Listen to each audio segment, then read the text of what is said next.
Welcome friends. In this video we shall be talking about a short run cost.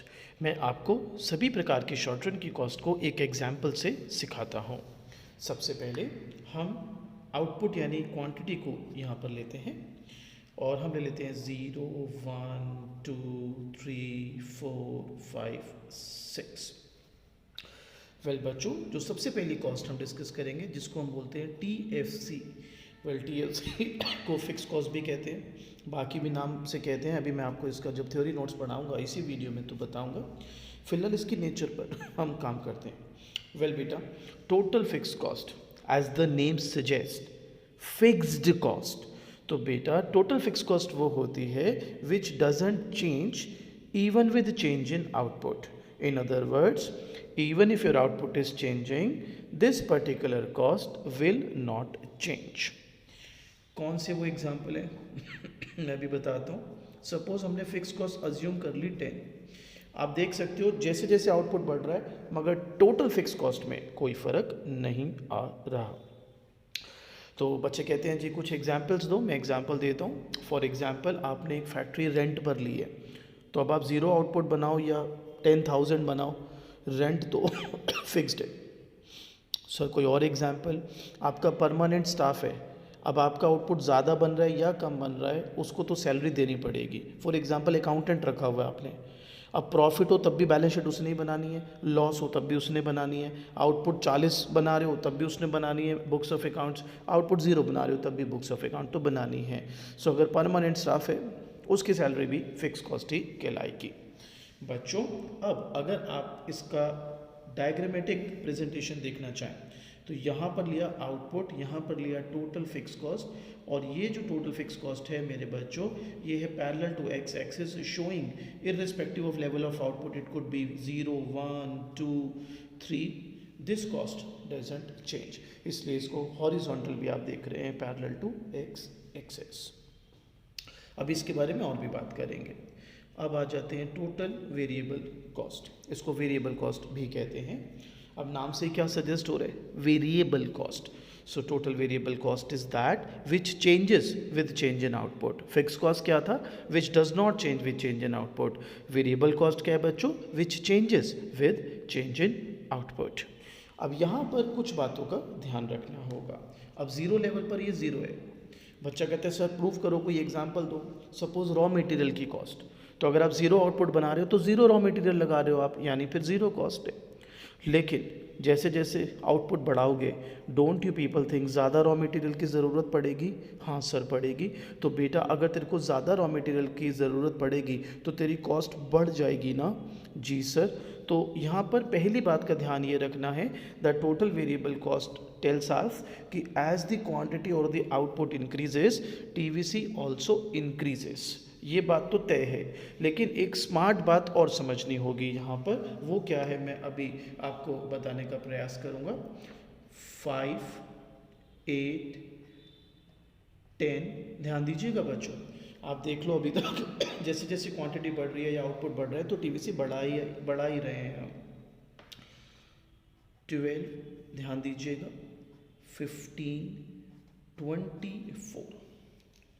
बच्चा कहता है proof क्या करना चाहते हो? वेल मेरे बेटा, सबसे पहले आप जो नोटिस कर रहे होगे वो ये कर रहे होगे कि हाँ सर आउटपुट बढ़ रहा है तो टोटल वेरिएबल कॉस्ट बढ़ रही है, अभी आपने प्रूफ किया था, एग्जांपल दिया था, राइट। एक और बात का ध्यान रखें बच्चों, आप शॉर्ट रन कॉस्ट कर रहे हैं? Yes sir. कॉस्ट कब होती है? जब हम गुड्स प्रोड्यूस करते हैं, तो आपको इसके लिए प्रोडक्शन को भी कंसीडर करना होगा।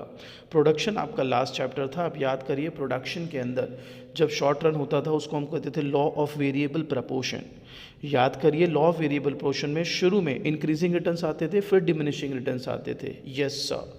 कि शुरू में आउटपुट तेज़ी से बढ़ता था तो हम कहते थे इंक्रीजिंग रिटर्न है, फिर आउटपुट धीरे धीरे बढ़ता था तो हम कहते थे डिमिनिशिंग रिटर्न्स है। यस सर, बिल्कुल रिमेंबर है मुझे, वेरी गुड। तो बेटा एक बात बताइए, increasing returns, does it sound positive और नेगेटिव टू यू? कानों में कैसी आवाज़ लग रही है? ये पॉजिटिव दिख रहा है, सुनाई दे रहा है इंक्रीजिंग रिटर्न्स, या नेगेटिव? Sir obviously positive. तो अब मुझे ये बताइए कॉस्ट की टर्म्स में पॉजिटिव होना क्या होगा? कॉस्ट का तेज बढ़ना या कॉस्ट का धीरे बढ़ना? देखो ये बात इंप्लाइड है कि आउटपुट बढ़ेगा टोटल वेरिएबल कॉस्ट बढ़ेगी, इस पे कोई शक शुबा नहीं है हमें। नाउ माई पॉइंट इज, क्योंकि मैं शॉर्ट रन कॉस्ट कर रहा हूँ तो मैं शॉर्ट रन प्रोडक्शन से इसको रिलेट करूँगा। शॉर्ट रन प्रोडक्शन फंक्शन को कहते थे लॉ ऑफ वेरिएबल प्रपोर्शन, जो कहता था शुरू में आपको मिलेंगे इंक्रीजिंग रिटर्न्स क्योंकि टीपी तेजी से बढ़ता है। तो मुझे बताइए इंक्रीजिंग रिटर्न पॉजिटिव साउंड कर रहा है या नेगेटिव? सर पॉजिटिव साउंड कर रहा है, ग्रेट। तो मुझे बताइए कॉस्ट की टर्म्स में कॉस्ट का तेज बढ़ना पॉजिटिव है या कॉस्ट का धीरे बढ़ना? सर कॉस्ट का धीरे धीरे बढ़ना ही पॉजिटिव रहेगा। तो आप देखिए 5 2 2, आप देख रहे हो, सॉरी 5 3 2, यानी मैं कॉस्ट को बढ़ा रहा हूँ मगर धीरे धीरे। गैप देखो 5 से 8 यानी 3 का गैप, फिर 8 से 10 यानी 2 का गैप, फिर 10 से 12 यानी 2 का गैप, और उसके बाद देखो तेज़ी से बढ़ा रहा हूँ 3 और फिर 9। बच्चा कहता है वो क्यों? क्योंकि एक लेवल ऑफ आउटपुट के बाद प्रोडक्शन क्या कहता है, डिमिनिशिंग रिटर्न्स आएंगे। हाँ सर, डिमिनिशिंग रिटर्न मतलब टीपी धीरे धीरे बढ़ेगा, एमपी गिर जाएगा तेरा। हाँ सर, तो अब बताओ डिमिनिशिंग रिटर्न पॉजिटिव साउंड करता है कि negative? Sir obviously negative sign करता है, तो साउंड करता है। तो कॉस्ट का तेज बढ़ना पॉजिटिव है या कॉस्ट का धीरे बढ़ना पॉजिटिव है? सर कॉस्ट का धीरे बढ़ना पॉजिटिव है। तो कॉस्ट का तेज बढ़ना नेगेटिव है या कॉस्ट का धीरे बढ़ना नेगेटिव है? सर कॉस्ट का तेज बढ़ना नेगेटिव है। इसलिए एक लिमिट के बाद कॉस्ट तेजी से बढ़ रही है। सो दो बातों का ध्यान रखना है टोटल वेरिएबल कॉस्ट बनाते हुए कि नो डाउट जब आउटपुट बढ़ता है तो टोटल वेरिएबल कॉस्ट बढ़ती है, मगर क्योंकि शुरू में इंक्रीजिंग रिटर्न होते हैं तो ये धीरे धीरे बढ़ती है, और फिर डिमिनिशिंग रिटर्न जब सेट इन होते हैं तो एकदम तेज़ी से बढ़ने लग जाती है। और आप इसको दूसरे तरीके से भी समझ सकते हैं। आप बताइए शुरू में एमपी ज़्यादा है, मार्जिनल प्रोडक्टिविटी ज़्यादा है। सपोज़ मैंने एक लेबर रखा 100 रुपये वेज रेट है, तो शुरू में एक लेबर मुझे 4 यूनिट बना के दे रहा है, तो पर यूनिट कॉस्ट मुझे कितनी पड़ रही है? सर 25, बिल्कुल। लेकिन अगर उसकी प्रोडक्टिविटी गिरकर 2 हो जाए, अगर उसकी प्रोडक्टिविटी गिरकर 2 हो जाए तो मुझे 4 यूनिट बनाने के लिए 2 लेबर रखने पड़ेंगे, तो मेरे को तो 200 रुपये पड़े ना यार। तो जब मैंने शुरू में एक्स्ट्रा लेबर लगाया था मेरी कॉस्ट बढ़ी धीरे से, लेकिन अब जब मैं एक्स्ट्रा आउटपुट बढ़ाने के लिए लेबर लगा रहा हूँ तो मेरी कॉस्ट तेज बढ़ रही है, 100 की बजाय 200 बढ़ रही है। So this is how you can understand. अब मेरे बच्चों आपको फिर दोनों बातों को शॉर्ट में दोबारा बता देता हूँ। टीवीसी के साथ ये याद रखना, आउटपुट बढ़ेगा टीवीसी बढ़ेगा, बट शुरू में धीरे धीरे बढ़ेगा, जिससे this is because of increasing return, और फिर एकदम तेजी से बढ़ेगा, that is because of diminishing returns. Diagrammatically this is output, this is TVC, that's zero level of output. इसको कहते हैं इनवर्स एस शेप्ड। तो ये यहाँ तक इंक्रीजिंग रिटर्न है जब धीरे धीरे बढ़ रही है कॉस्ट, फिर एकदम तेजी से बढ़ रही है, it is due to diminishing returns. अब आते हैं अगली cost per, this is total cost. मेरे बच्चों total cost is a summation of DFC plus TVC। तो आप ऐड कर दीजिए 10, 15, 18, 20, 22, 25 एंड दिस इज 34। कूल। अब अगर आप टोटल कॉस्ट को यहाँ पर प्लॉट करेंगे तो यहाँ पे लिया टोटल कॉस्ट, यहाँ पे लिया आउटपुट, ये है आपका TFC, ये है आपका TVC और ये है आपका TC। एक बात नोटिस करना, TC स्टार्ट हो रहा है जीरो लेवल ऑफ आउटपुट पर TFC से। क्यों? क्योंकि जीरो लेवल ऑफ आउटपुट पर सिर्फ TFC होता है, TVC नहीं होता, and TC comprises of both TFC and TVC। So at zero level of output TVC is zero, thus TC is equal to TFC। एक बात और नोटिस करना, जो दोनों का स्लोप है, शेप है TC और TVC का, वो सेम है। क्यों? बिकॉज TFC कांस्टेंट है। आप खुद देखो यहाँ पे 5 बढ़ा तो TVC 5 बढ़ा था, 3 3 2 2 2 2 3 3 9 9, यानी जीरो लेवल के बाद TC में जो भी चेंज आएगा that change will be equal to the change in TVC because fix cost is gonna remain same. अब आते हैं नेक्स्ट AFC। बच्चों AFC है फिक्स कॉस्ट पर अपॉन क्वांटिटी, एक तरह से पर यूनिट फिक्स कॉस्ट। तो 0, 10, 5, 3.3, 2.5, 2, 1.67। अब अगर AFC प्लॉट करना है तो मैं आपको दिखाता हूँ। वेल मेरे बच्चों AFC के लिए ये आउटपुट, ये AFC, ये डाउनवर्ड स्लोपिंग बनेगा। बच्चा कहता है वाई डाउनवर्ड स्लोपिंग? आप देखो ना, जैसे जैसे आउटपुट बढ़ रहा है, जो आप एक्स एक्सिस पर ले रहे हो, AFC इज फॉलोइंग। ठीक बात। इसकी एक और बड़ी इंपॉर्टेंट बात है, सपोज ये 2 आउटपुट है, ये 5 आउटपुट है। याद करिए जब सेकंड यूनिट पर थे आप तो AFC 5 था, हाँ सर 5 था। जब आप 5 यूनिट ऑफ आउटपुट पर है तो AFC 2 है, हाँ सर 2 है।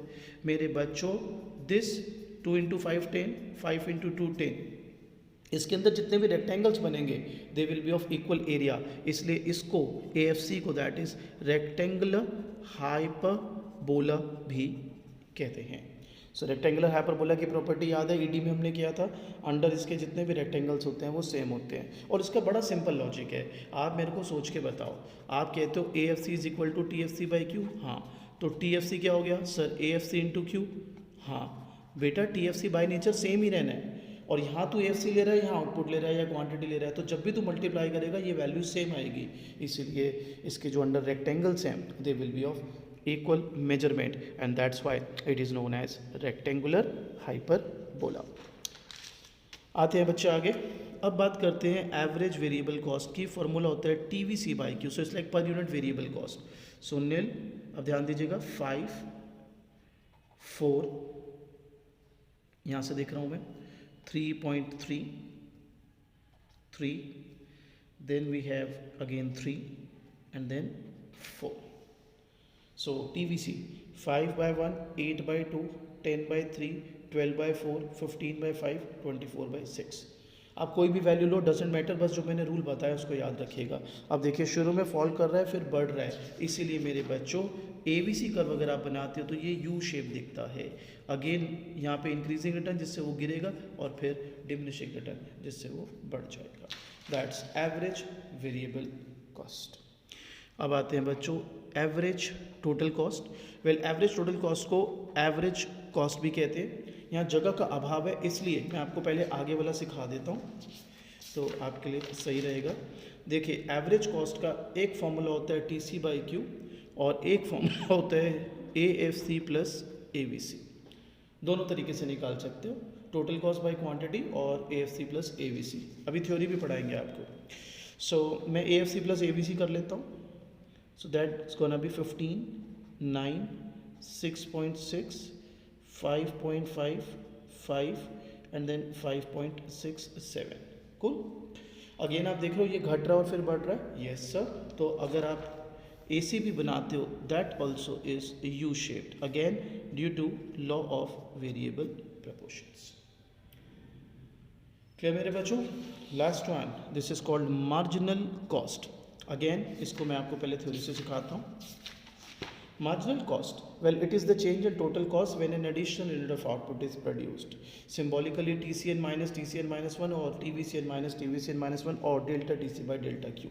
बेसिकली मेरे बच्चे जब आप एक एक्स्ट्रा आउटपुट बनाओगे, एक्स्ट्रा यूनिट बनाओगे, उससे जो आपके टोटल कॉस्ट में चेंज आएगा, जब आप एक एक्स्ट्रा आउटपुट बनाओगे उससे जो आपकी टोटल कॉस्ट में चेंज आएगा उसे ही अपन बोलेंगे मार्जिनल कॉस्ट।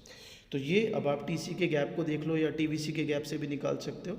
देखिए 5 3 2 2 3 9, तो आप देख लीजिए अगेन पहले फॉल हो रहा है और फिर राइज हो रहा है। इसलिए अगर आप एमसी कर्व भी बनाते हैं तो आपका MC curve will also be a U shaped curve, that's increasing returns and that's diminishing returns. और मैं अभी आगे इसमें आपको इसको डिटेल में भी सिखाऊंगा, why A C, why A B C, why M C curves are U shaped.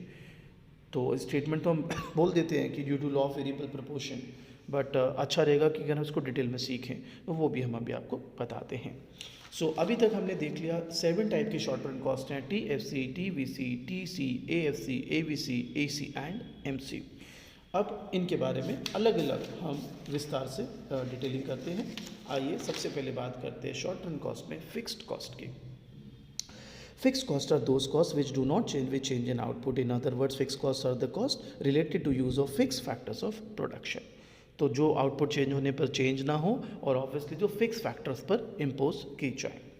सो एक एग्जाम्पल ये आउटपुट बढ़ रहा है लेकिन TFC फिक्स्ड है। आइए कुछ की थिंग्स हैं इसके बारे में, जो पता हो तो हैंडी रहेगा। These are also called supplementary cost, overhead cost and indirect cost. Rent, depreciation, wages and salary of permanent staff are some examples. Fixed cost is represented as a straight line parallel to x-axis and it is positive at zero level of output. और आप तो ये भी अब जानना कि आपके अंदर वो होनी चाहिए कैपेसिटी कि ये जो फोर्थ लाइन मैंने लिखी है it is positive at zero level of output. आपको तो ये कहना चाहिए it is positive at zero level of output and is equal to the value of fixed cost. So this is fixed cost. अगला आ जाते हैं जी total variable cost. Well these refer to those cost which change in the level of output. In other words it refers to the expenditure incurred by the producer on the use of variable factors of production. तो fix cost fix factors of production पर जो output के साथ change नहीं होती थी. Variable cost variable factors of production पर लगती है जो आउटपुट चेंज होने के साथ साथ चेंज हो जाती है. आउटपुट आप देख सकते हैं बढ़ रहा है, टीवीसी भी बढ़ रहा है. यहाँ पे अगेन चला के देखो 10 का गैप, 8 का गैप, 6 का गैप, 4 का गैप, 4 का गैप और उसके बाद दोबारा 6 का गैप. यानी मैं एक लेवल तक टीवीसी जब बढ़ा रहा हूँ तो डिक्रीजिंग रेट पर बढ़ा रहा हूँ और उसके बाद इंक्रीजिंग रेट पर बढ़ा रहा हूँ. इसके भी कुछ की पॉइंट्स हैं. It is also known as prime cost और direct cost. Initially it increases at falling rate because increasing return होते हैं, then increases at increasing rate because of diminishing return. Purchase of raw material, wages of casual labour, expenses on electricity, ये इसके कुछ examples हैं. Again live classes में आप इसके doubts ले सकते हैं. अब इन दोनों का डिफरेंस अगर पेपर में आ जाए, fix cost and variable cost. So fix cost are those which do not change which change in output. Variable cost are those which change in the level of output. These are the payment made to fixed factors of production. These are the payment made to variable factors of production. These costs occur even when the level of output is zero. These costs become zero at zero level of output. Fixed costs exist in short run. Variable costs exist in both short and long. इसके example rent, salary of permanent staff, इसके wages of casual labor, excise duty etc. आप चाहें तो इसमें इन दोनों के diagrams भी add कर सकते हैं. So that will make 6 differences. Next चलते हैं जी. अगला है total cost. Well it refers to the sum of all expenditure incurred by the producer in producing a given quantity of commodity. अब कई बच्चे हमें कहते हैं बट सर आपने तो कहा था टोटल कॉस्ट, पिछले वीडियो में बोला था total cost is the sum total of explicit and implicit cost. अब आप कोई और डेफिनेशन बता रहे हो. देखिए जब आप कहते हैं cost is the sum of explicit and implicit cost तो हम उसको जनरल डेफिनेशन बोलते हैं. लेकिन अगर आप शॉर्ट रन के कंटेक्स्ट में ही सिर्फ कॉस्ट के डेफिनेशन देना चाह रहे हैं तो ये है.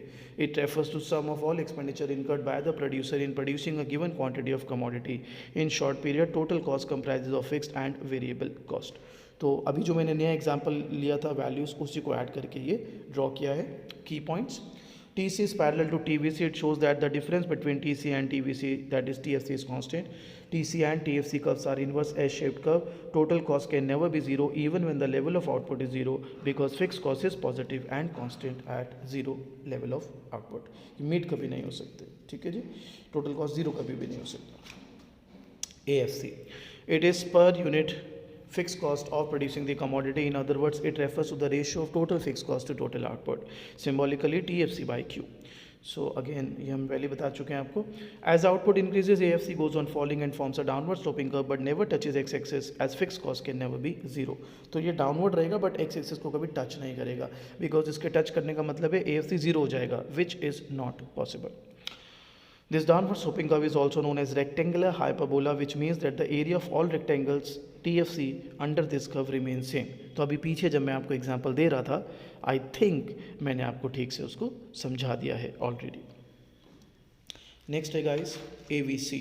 It is per unit variable cost of producing the commodity. In other words, it refers to the ratio of total variable cost to total output. हमने इमेजिनरी एक एग्जांपल लिया TVC का. अगेन चला के देख लो 5, 3, 6, 9. तो शुरू में धीरे धीरे बढ़ाया फिर तेज़ी से बढ़ा दिया, फिर फॉर्मूला लगा के AVC निकाला. So key points. AVC curve is U shape due to law variable proportion. इसकी डिटेल एक्सप्लेनेशन भी आपको कराएंगे. Why AC, AVC and MC curves are U shape due to law variable proportion. एक पूरा paragraphs की form में भी आपको आंसर सिखाया जाएगा. Next, as the output increases, the AVC begins to fall because of increasing return. Then AVC reaches its minimum point. AVC starts increasing with every increase in output due to law of increasing cost, that is diminishing returns. Average cost. Well, cost per unit of output is called average cost. In other words, AC is the total cost divided by output. It is the sum of AFC and AVC. Symbolically, AC is equal to TC by Q or AFC plus AVC. तो यहाँ पर हमने again imaginary TC लिया और उससे ATC बना लिया. और फिर आप अगर नोटिस करेंगे की पॉइंट सेम ही है. AC is U shape due to law variable proportion and AC का फॉर्मूला या तो TC बाई Q या AFC plus AVC. Seventh is marginal cost. Well, marginal cost is the change in total cost when an additional unit of output is produced. Symbolically आप TC से भी निकाल सकते हैं TCN minus TCN minus 1. आप TVC से भी निकाल सकते हैं that's TVCN minus TVCN minus 1. और आप delta TC upon delta Q भी से भी निकाल सकते हैं. अगेन ये यू शेप पे हम पहले बात करके आ रहे हैं। कुछ बच्चों को ये डाउट रहता है सर ये लगाऊं फॉर्मूला या ये लगाऊं, तो मैं आपको जब न्यूमेरिकल सिखाऊंगा तो आपको इसका भी आइडिया दूंगा कि कब आप दोनों से निकाल सकते हो या कब स्पेसिफिकली आपको टीवीसी से निकालना चाहिए या कब आपको स्पेसिफिकली टीसी से एमसी को काउंट करना चाहिए, कैलकुलेट करना चाहिए। So far we have seen there are 7 types of short run cost: total fixed cost, total variable cost, total cost, average fixed cost, average variable cost, average total cost and marginal cost.